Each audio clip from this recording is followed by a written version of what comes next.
Ne nuk e kishim të qartë edhe saktësisht cilat ditë është afati i fundit të drejtë.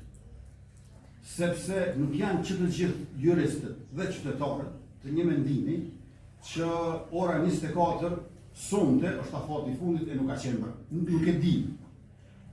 Tash, shumica dërmuese mendojnë që e kemi edhe sonte. Shumica dërmuese, por jo që të gjithë. Andaj ne duhet që sa më shpejt të veprojmë. Por unë e di që rreth orës 9:21, i kam shkruar edhe kryetarit të PDK-s Beri Hamza, edhe kryetarit të RDK-s, por nuk kam marrë përgjigje. Por i kam shkruar rreth orës 21. Nuk ka përgjigje, nuk më përgjigje. Merrni në moment kur kam qenë unë në opozitë, më pashkru mu kështu kryeministra.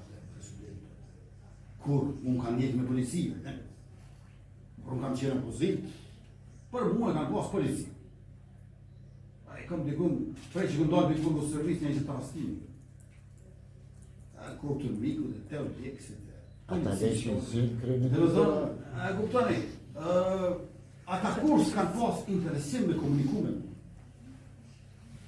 Unë me disë subjektit tonë politik dhe atyre e kena pas ndërmjetësus polici, një gahore. Tash, shteti është demokratik.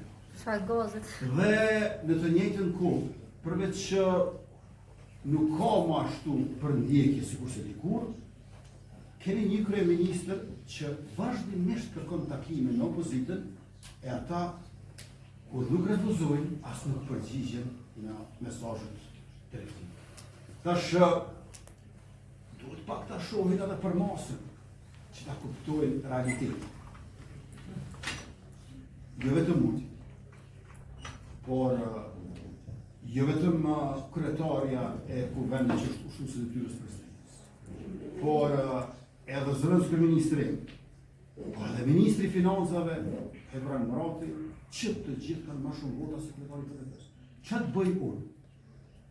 Që kryetari i partisë më të madhe opozitare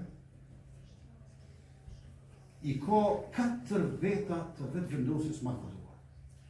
Ose çfarë bëj unë që kryetari i partisë së dytë opozitare i ka 10 veta të vendosjes më të votuar. Syna së drejtë që parë. Ama kjo është realiteti. Këtë e kanë thënë qytetarët. Dhe unë po detyrohem ta përsëris, sepse po detyrohen ata që në një sjellje jo shtetërore e anti-institucionale ta mohojnë realitetin, ta mohojnë vullnetin e popullit, ta pranojnë për të mos respektuar. Kjo është situata që ndodhemi dhe për lidhje me kryenegociatorin